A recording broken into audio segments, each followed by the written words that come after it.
Well, joining me now, I've just been joined by two folks with big smiles on their faces. Trump campaign national spokeswoman Katrina Pierson, Republican campaign strategist Tony Sayegh. He's also a Fox News contributor.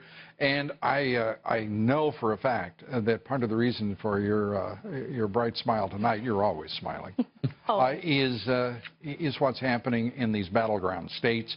These polls are showing a reversal of enthusiasm, a reversal of commitment to vote and selection of candidate. Well, absolutely. You know, 2 weeks ago on the mainstream networks, they were talking about the polls and basically writing off the Trump campaign. And I had to remind them that Mr. Trump has been able to close bigger gaps than this in less than a week. On top of the WikiLeaks information, on top of the Obamacare revelations, people are naturally going back to what they've always done. They're looking at the economy and they're looking at health care. Which states are most impressive to you right now? I think right now the movement in Virginia, the movement in Colorado, the movement in Michigan, I think is all very promising. You think he's going to win in those states? I think he could. You know, I've said from day one, even on this show, he's going to win in November, and I think he's going to win big. All right. Tony? I think he's locked in Ohio, Florida, Nevada, and it looks like even North Carolina right now. Those were the most important for him to do early as far as getting the momentum on his side. That's established, Lou.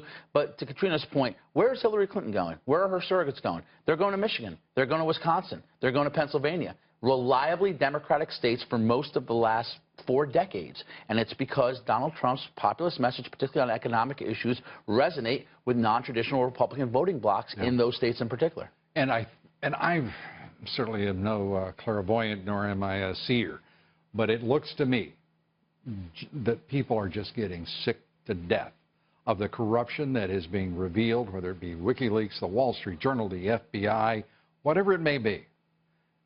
All we see is more corruption within the Clinton cartel, which includes the foundation, which includes her State Department and her campaign now, and the Obama administration's highly politicized Justice Department. It is now a responsible question, not just a fair question, to ask how high does it go in the Obama administration. Well, I think that's exactly why you see the president continuing to be out there publicly attaching himself to her, because I think they go down together.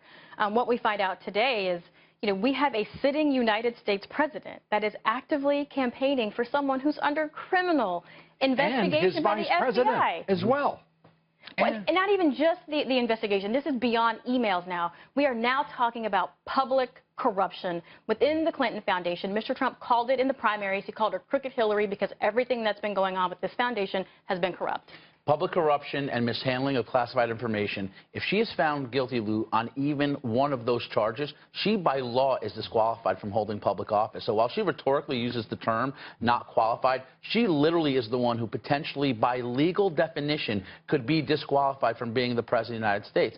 It looks to me like there's a very high likelihood that she will be headed toward federal court to answer for herself and her actions.